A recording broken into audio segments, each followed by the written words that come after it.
Bom dia, graça e paz, tudo bem? Fazia tempo, hein? Fazia tempo que eu não vinha por aqui, né? Aliás, estive lá no culto dos legendários, né? Acho que foi terça-feira. Nós estivemos aqui trazendo uma palavra e agora voltamos de férias, estamos aí pronto para trabalhar mais uns 30 dias. Brincando, gente, calma. Trabalhar mais um ano, né? Tranquilo, se Deus quiser. Meus irmãos, nós temos uma palavra nessa manhã, que eu acho que vem a calhar, né, com a necessidade de cada um. E eu vou te convidar para abrir em Jeremias capítulo 7. Jeremias capítulo 7. A irmã Roseni está em Goiânia ainda, né, no pós-cirúrgico. Foi exatamente como disse o médico, a cirurgia foi fácil, o difícil é o pós-operatório, né? Exige uma posição muito incômoda e ela tem passado momentos assim difíceis, né? Mas está se recuperando, ainda não voltou a ver, a enxergar um olho. Ela perdeu completamente a visão de um olho, né? E aí alguém pode pensar, foi descuido. Não foi. Ela não tinha nada. Estava aqui no culto, assim como você, e de repente ela parou de enxergar. E aí nós fomos ao médico, aqui em Rio Verde e Goiânia. O diagnóstico foi exatamente o mesmo, sem nenhum acréscimo. E aí eu perguntei ao médico, falei, doutor, mas isso é motivado, qual é o motivo desse problema? E aí ele me relatou algo que eu não sabia, né? Ele disse que toda mulher acima de 50 anos está sujeita a essa enfermidade, né? Que é uma mácula ocular, que é um buraco na retina. E ele disse, as mulheres são propensas, acima dos 50 anos, elas são propensas a isso aí. Para mim é novo, né? Não sabia disso aí. Então, ele falou, olha, não tem nada a ver com glaucoma, não tem nada a ver com nada. Isso aí simplesmente acontece, né? Então, agora a cirurgia é para tentar reverter a perda da visão. Não deu garantia de nada. Eu falei, doutor, me dá um percentual de segurança. Ele falou, nenhum. Eu não posso te dar nem 1%, porque eu não sei. Tem cirurgia que é um sucesso, tem cirurgia que é um fracasso. A gente não sabe exatamente qual vai ser o resultado. E aí nós retornamos ao médico, acho que na terça-feira. Ele falou, olha, até aqui tudo está correndo bem. No que dependia de nós, está tudo beleza.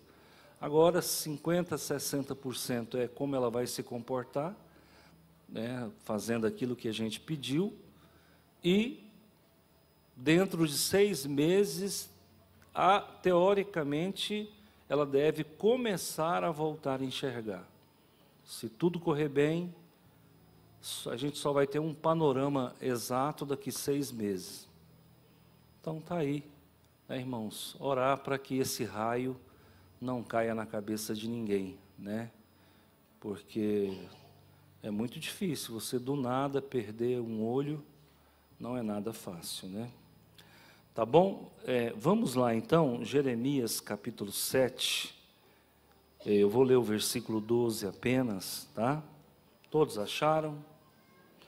A palavra do Senhor diz assim, olha, Deus falando a Jeremias, mas ide agora ao meu lugar que estava em Siló, onde no princípio fiz habitar o meu nome, e vede o que lhe fiz por causa da maldade do meu povo de Israel.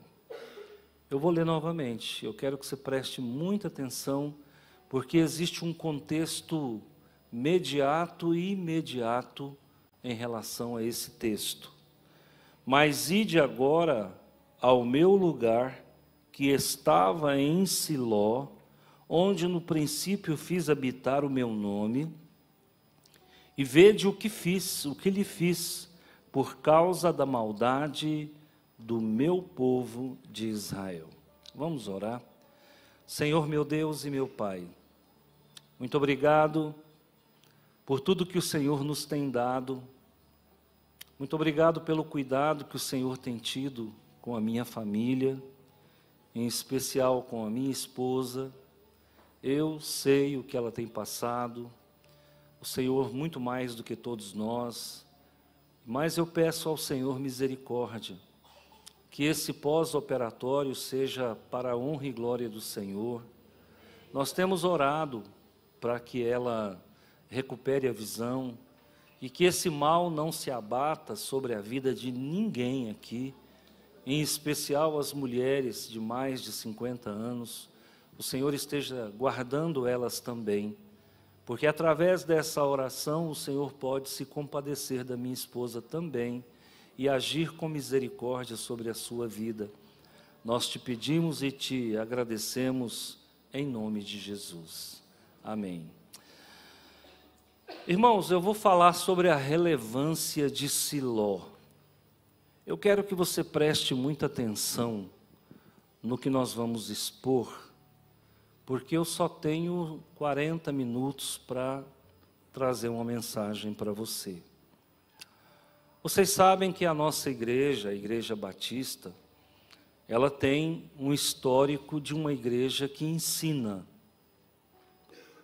Há quem diga aí fora, se você quer conhecer a Bíblia, vai para uma igreja batista. Nós não temos nenhuma crença que possa nos rotular como seita. Algumas religiões evangélicas, a citar o Adventismo, a Congregação Cristã no Brasil, os Testemunhas de Jeová, Tabernáculo da Fé, a Voz da Verdade. Eu estou citando isso aqui em caráter de ensino, não em caráter de crítica, por favor, tá? Não me tenha como crítico, mas nós somos professores, de teologia e a gente trabalha com a verdade. Essas igrejas e outras até que eu não citei, menonita, essas igrejas, elas são rotuladas de seitas. Por quê? Porque elas fazem trilha dentro dos ensinamentos bíblicos, criando uma ideologia que é aparentemente verdadeira, mas que acaba indo contra a própria palavra de Deus no tocante ao demais da Bíblia. Então, a Igreja Batista nem de longe se assemelha a essas denominações que eu citei. Por quê? Porque nós não temos uma trilha dentro da Bíblia, nós temos a Bíblia. Nós não temos um caminho ideológico criado dentro da Bíblia, nós temos a Bíblia. Cada uma dessas religiões que eu peguei, que eu citei, eu poderia dizer onde está o calcanhar de Aquiles dessas denominações. Mas eu não vou fazer isso, porque aqui não é um estudo apologético, aqui nós estamos numa pregação. Mas eu quero que você tenha convicção, eu sou o mais honesto possível. A Igreja Batista nem de longe se assemelha a uma seita, tá? Porque nós cremos na Bíblia como um todo, nós não cremos em partes, nós não colocamos versículo contra versículo, nós cremos na Bíblia como um todo, tá? Eu me lembro que eu tive um professor de teologia sistemática, um americano, diga-se de passagem, e aí ele estava dando aula e um colega que já era pastor, que estava fazendo teologia junto comigo, falou: pastor, eu queria fazer uma pergunta. Ele falou: pois não, meu jovem. Ele disse: sobre aquele assunto da Bíblia, lá em Hebreus capítulo tal, versículo tal, lá em Tessalonicenses capítulo tal, versículo tal, a Bíblia diz isso, isso e isso. E o que o senhor acha? Ele falou, tá bom, você me citou 2 versículos, Hebreus e Tessalonicenses, e o resto da Bíblia diz o quê? Então esse é o perfil batista. E o resto da Bíblia diz o quê? Então, irmãos, nós temos que olhar para a Bíblia como um todo, tá? É muito fácil, você pega um livro da Bíblia e desse livro você faz uma teologia, tá? E o resto da Bíblia, como é que fica? A Bíblia ela é um todo. A Bíblia ela não é compartimentada assim como a gente possa imaginar. Perante Deus, a palavra de Deus é retilínea. Então, nós vamos trazer para você um panorama histórico muito importante e devocional também para a sua vida, tá? Eu estou falando de Siló. Talvez você não tenha ainda ouvido essa pregação, mas ela não vai sair da sua mente porque é Deus que vos fala, tá bom? Sem nenhuma pretensão, é Deus que vos fala. Siló significa local de repouso, local de descanso, tá bom? Siló, quando Josué entrou em Canaã, ele pega o tabernáculo de Moisés e o coloca em Siló. Aquele tabernáculo itinerante, quando o povo estava no deserto, onde o povo ia, o tabernáculo ia. Então ele era uma igreja móvel, era um tabernáculo móvel, feito de couro de animais. Era um templo como esse, só que feito de couro de animais, montável e desmontável. Então é chamado tabernáculo. Se eu começar a pregar pelo Brasil, montando uma igreja que monta e desmonta, eu estou pregando em um tabernáculo, tá?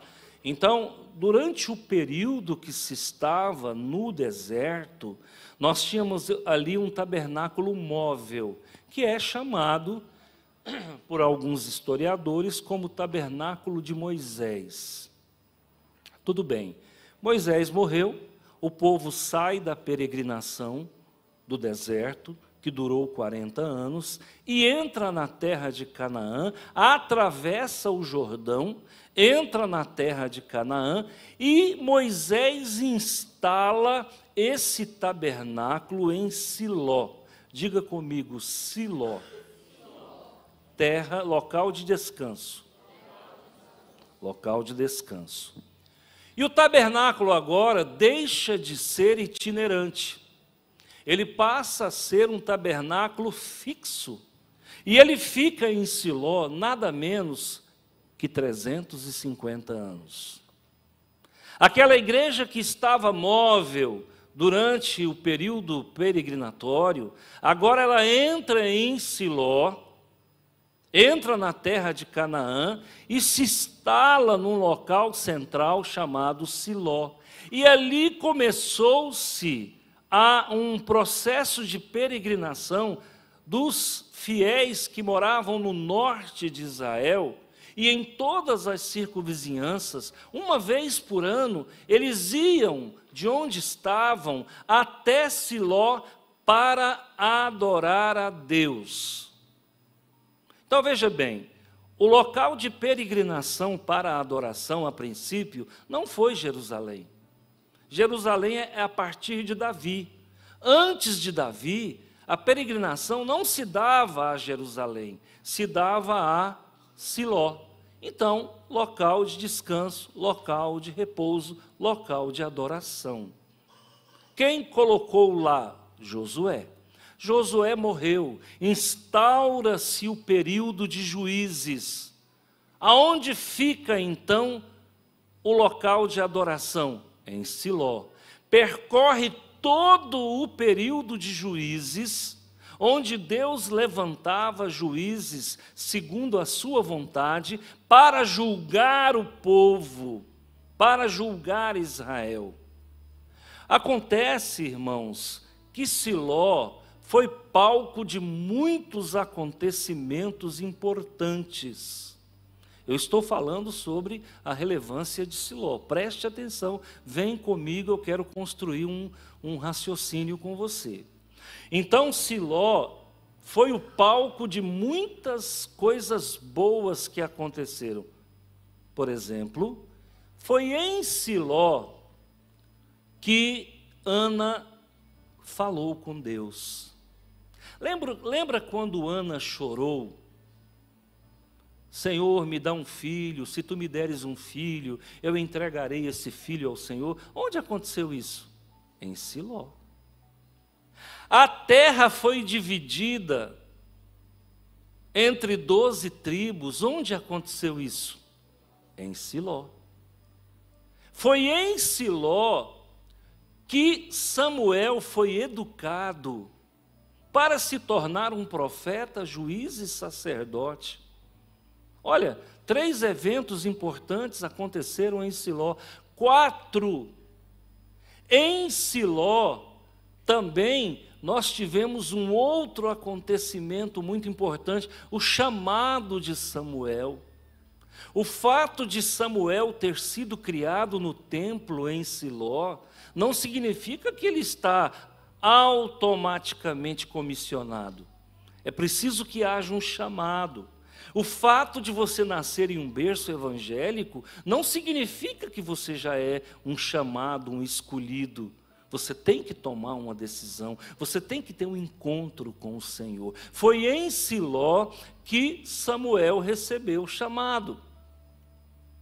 Outro fato importante que aconteceu em Siló, ali por 350 anos, a arca do concerto, a arca da aliança, ficou dentro do tabernáculo 350 anos. Tudo bem? Está todo mundo comigo? Sem cansaço? Então baixa a temperatura desse ar aqui que eu já estou fritando. Gordinho tem calor, irmão, entende isso? Tem camada adiposa de sobra, cobertor de urso sobre os ombros. Gordinho é assim, irmão, tem uma fome fenomenal. Eu nunca vi um gordinho com o rosto feio, todo gordinho tem um rosto bonito. Já observou? Quanta coisa boa. Gordinho não sente frio. Tá bom? Não leve um gordinho para comer na sua casa, você vai se arrepender. Tá bom? Ok. Então, irmãos, quantas coisas boas aconteceram lá em Siló. Agora eu quero fazer aqui um paralelo com a sua vida. Na sua igreja, Igreja Batista Nacional, Central de Rio Verde, quantas coisas boas já aconteceram aqui? Pensa aí, quantas vezes Deus falou com você aqui? Quantas vezes Deus falou com Jesus? Quantas vezes Deus falou com o pastor aqui? Quantas curas já aconteceram aqui? Agora eu quero ir mais para dentro, o seu coração. Quantas maravilhas Deus já operou no seu coração? Quantos sentimentos bons, quantos insights do Senhor já brotou dentro do seu coração? Então, Siló pode ser lá em Jerusalém, mas Siló também pode ser a sua igreja, Siló também pode ser o seu coração. Siló pode ser a sua espiritualidade, Siló pode ser a sua mente. Agora, quando você vai para o texto, você percebe que alguma coisa deu errado. Então agora você vai ouvir o texto dentro de um contexto e você vai começar a entender a palavra de Deus de uma forma diferenciada. Olha o que diz Deus a Jeremias. Mas ide agora ao meu lugar. Que lugar é esse? Siló. Mas poderia ser a sua igreja. Mas poderia ser o seu coração. Mas poderia ser a sua mente, a sua espiritualidade.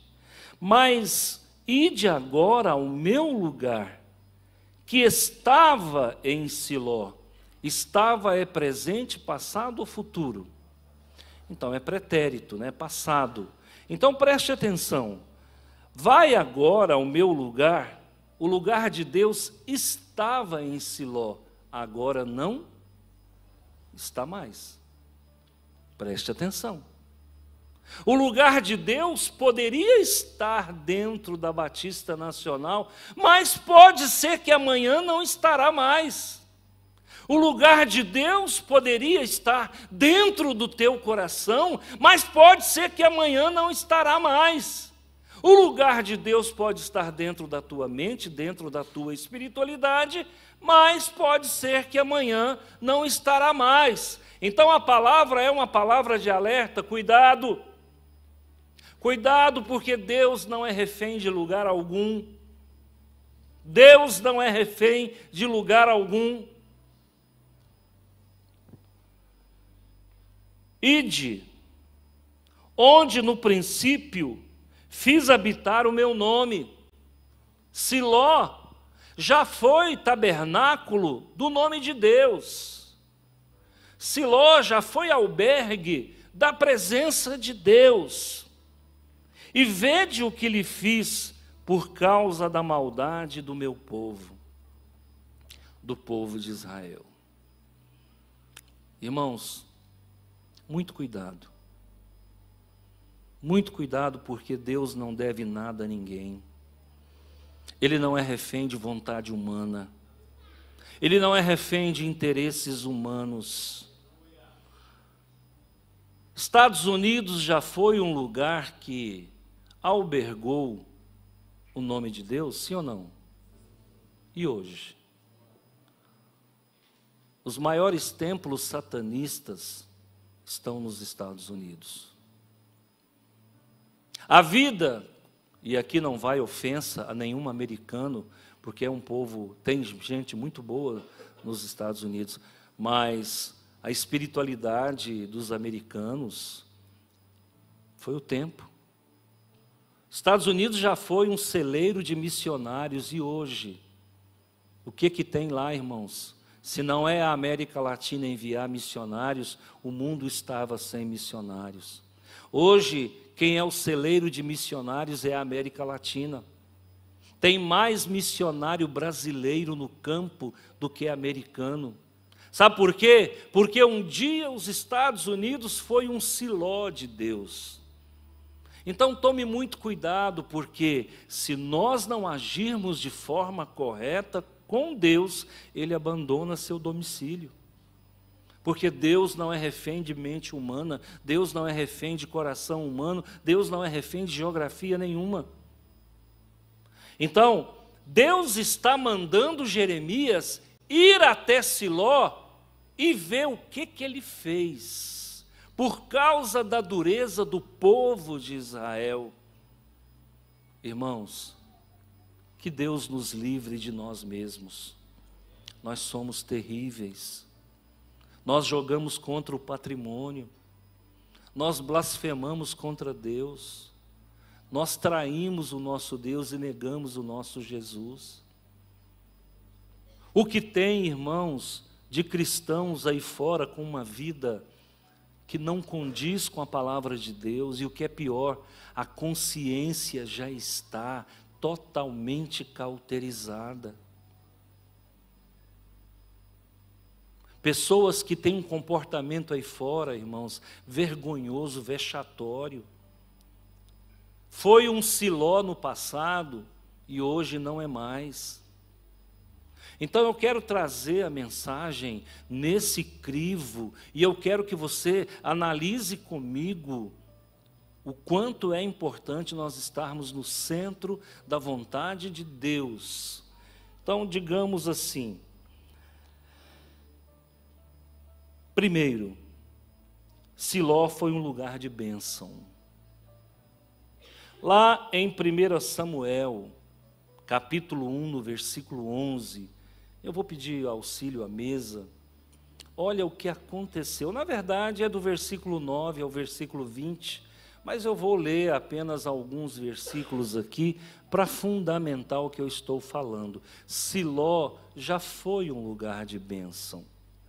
E votou um voto, dizendo, é Ana falando, Senhor dos exércitos, se benignamente atentares para a aflição da tua serva, e de mim te lembrares, e da tua serva não te esqueceres, mas a tua serva deres um filho varão, ao Senhor o darei por todos os dias da sua vida, e sobre a sua cabeça não passará navalha. Pode colocar o 12.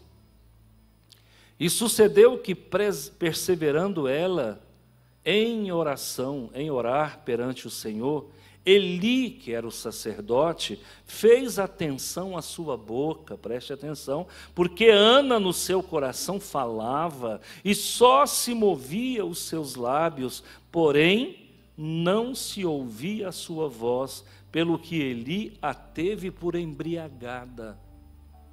Continua. E disse-lhe o sacerdote Eli, até quando estarás tu embriagada? Aparta-te do teu vinho, continua ela. Porém Ana respondeu e disse, não, Senhor meu, eu sou uma mulher atribulada de espírito, nem vinho nem bebida forte tenho bebido, porém tenho derramado a minha alma perante o Senhor. Você não arrepiou, não? Pentecostal gosta de arrepio, irmão.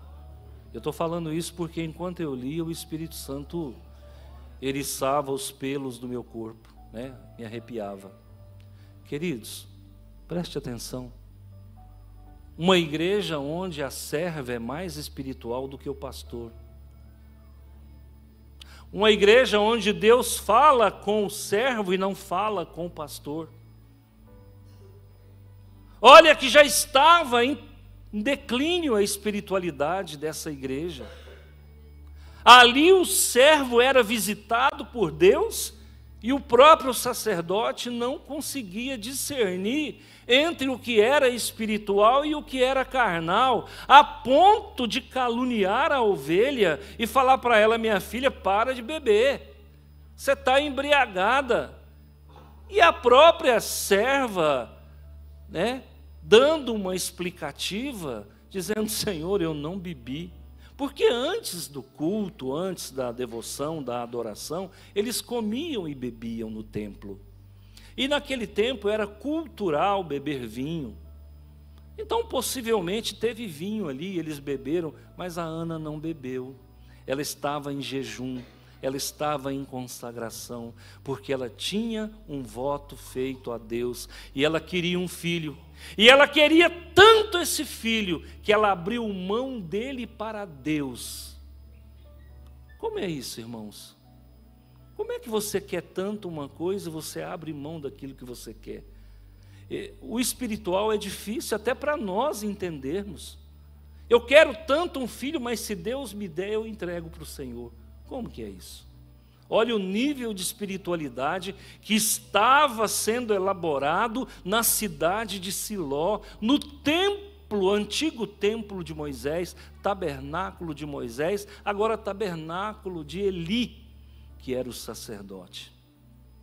Então, meus irmãos, preste atenção, Siló já foi um lugar de bênçãos, e a pergunta que eu faço para você, o seu coração ainda é um lugar de bênçãos? Como é que está a sua espiritualidade? Você tem vindo para a igreja no automático, ou você tem vindo para falar verdadeiramente com Deus? A pior coisa do mundo, porque a linha que separa a religiosidade da espiritualidade contagiante, ela é tênue, é um fio de navalha. Ao mesmo tempo que você pode estar espiritual, você já pode estar religioso. Se eu entendo, e isso aqui é para quem tem ouvidos, que devolver o dízimo é um ato de adoração, dependendo da motivação que me faz devolver o dízimo, eu deixo de ser um adorador e passo a ser um religioso. Está vendo?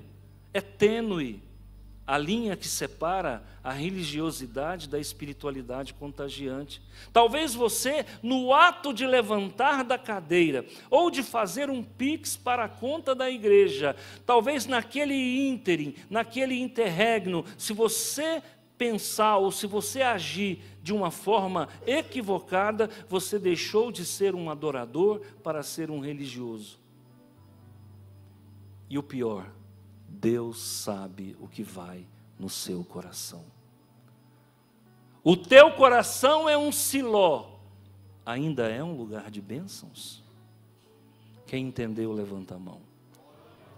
Eu estou aplicando a pregação, isso chama aplicação. Eu estou colocando você dentro do contexto da narrativa. Então vamos lá, segundo ponto. Primeiro ponto, Siló foi um lugar de bênção. Segundo ponto, Siló se tornou um símbolo do abandono. Se tem alguma coisa que você deve cuidar, diz a Bíblia, cuida do teu coração. Olha o que diz aqui no Salmo 78, 60 e 61. Coloca para nós, por favor.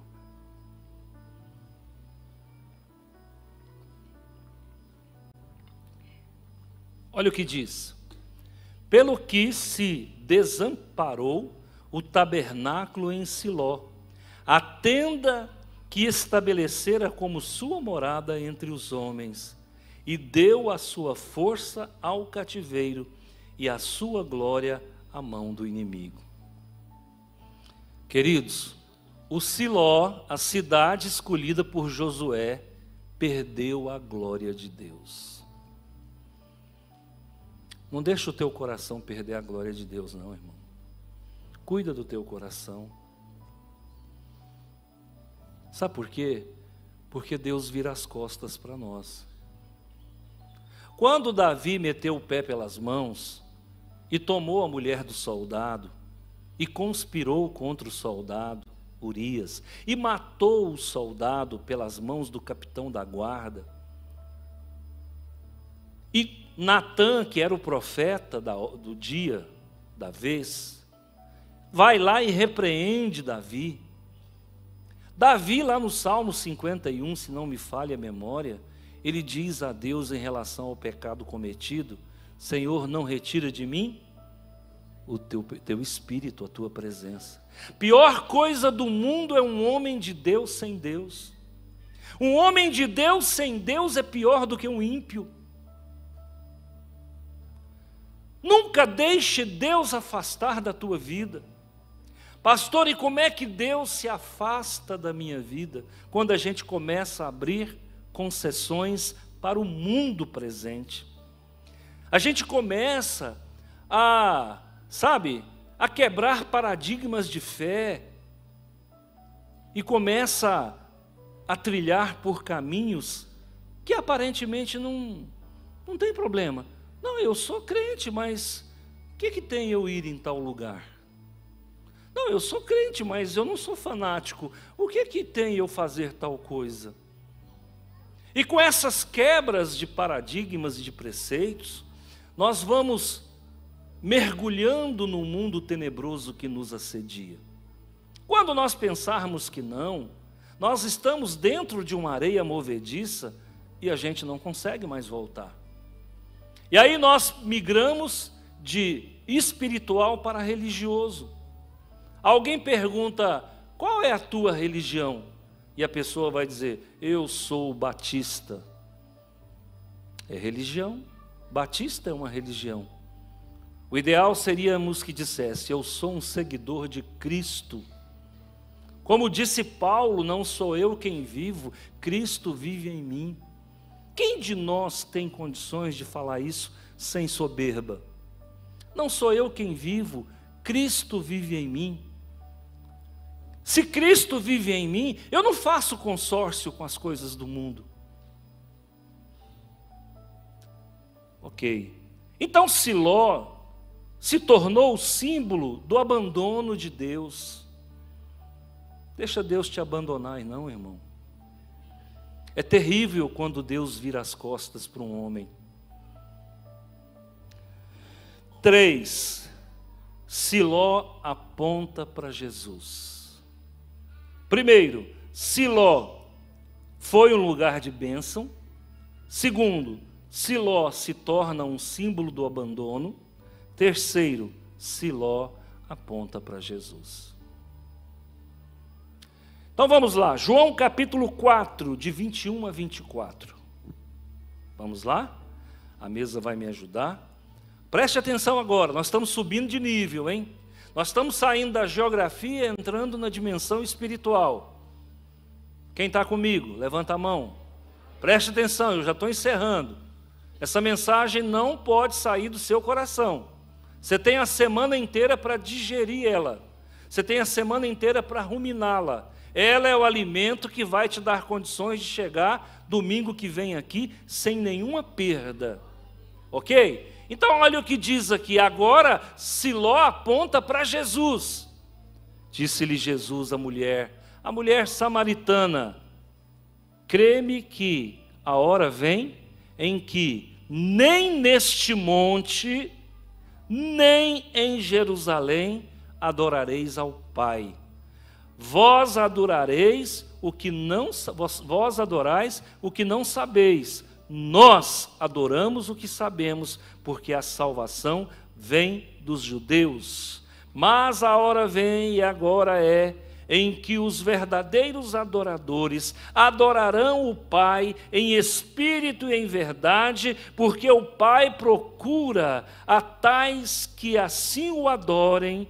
Deus é espírito e importa que os que o adoram, o adorem em espírito e em verdade. Pastor, eu não entendi, eu estou aqui para explicar.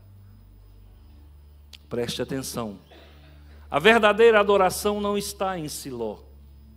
A verdadeira adoração não está em Jerusalém. A verdadeira adoração não está em Aparecida do Norte. A verdadeira adoração não está em Trindade. A verdadeira adoração não está lá no templo,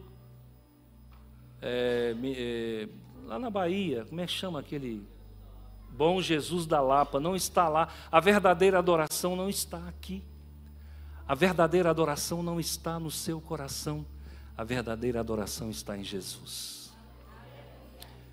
Enquanto nós confiarmos só na Igreja Batista, enquanto nós confiarmos só em Jerusalém, enquanto nós confiarmos só em Jesus, a nossa adoração corre o risco de colapsar, corre o risco de acabar, corre o risco de exterminar. Por isso Siló aponta para Jesus, e a nossa verdadeira adoração deve estar em Jesus. E o que isso significa? Lá no teu quarto você fala com Ele.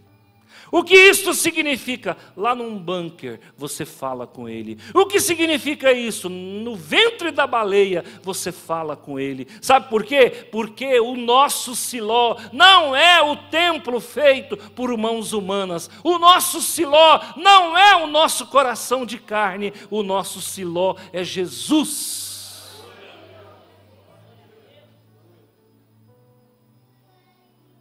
E a gente fica colocando fé em homens.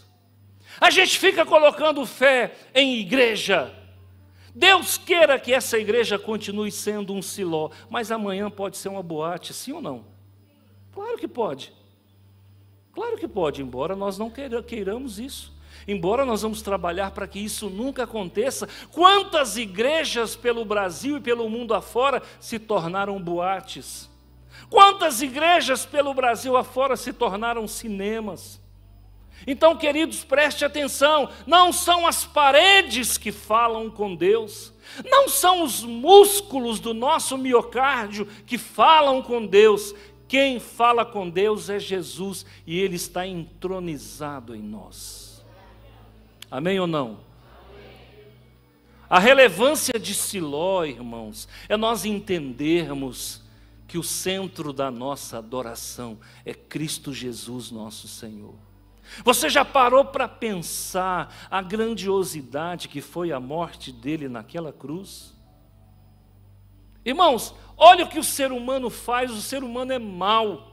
E Deus está falando aqui, olha, no versículo 12, Ele está dizendo: fiz habitar meu nome em Siló, e vede o que eu fiz com Siló, por causa da maldade do meu povo de Israel. O ser humano é mau, não valoriza o sacrifício de Jesus. Tiraram Jesus do centro, que derramou seu sangue por mim e por você, e colocou Maria. Isso é uma covardia. Mulher abençoada, não resta dúvida. Quem sou eu para falar mal dessa mulher? Mas preste atenção, quem derramou até a última gota de sangue numa cruz não foi a mãe, foi o filho. O ser humano é mau, o ser humano é covarde, o ser humano é ingrato. Tira Jesus do centro e põe o cabelo, e põe o sábado, e põe o nome Jeová. Tem gente que tira Jesus do centro e põe a Igreja Batista não salva ninguém. Dê a César o que é de César, e a Deus e o que é de Deus. E o que é de Deus? A verdadeira adoração. Tem gente que acha que o que é de Deus é o dízimo. Não é isso que Jesus está falando, não. Dê a César o que é de César, pague os impostos, mas não se esqueça de adorar o teu Deus.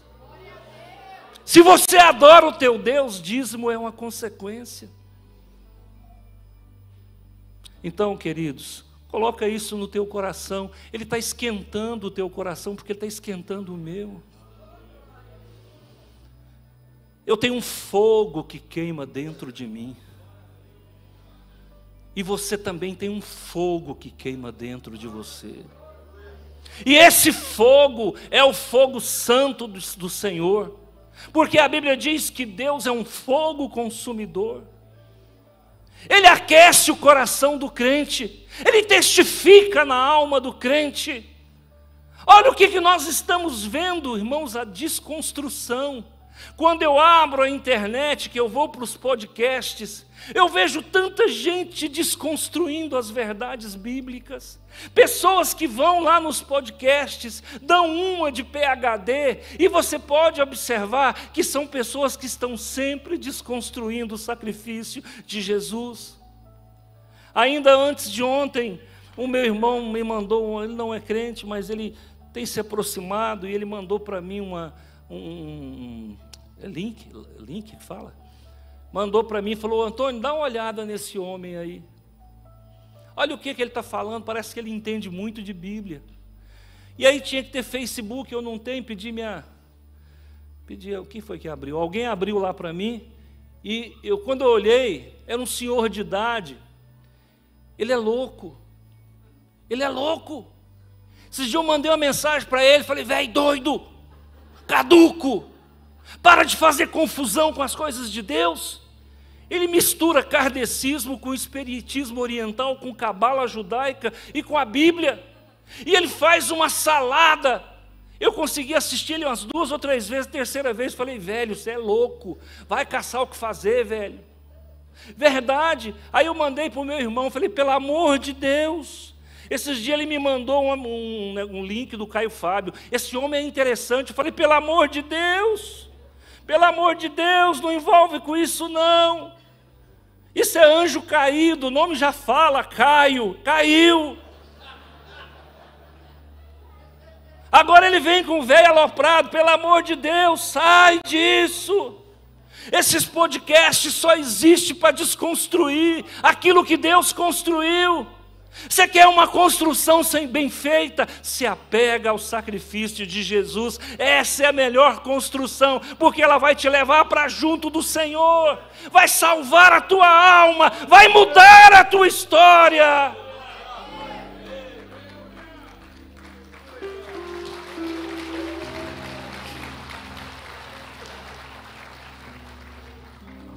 Oh, meu Deus, tem compaixão. A tua presença é nítida no nosso meio, Senhor.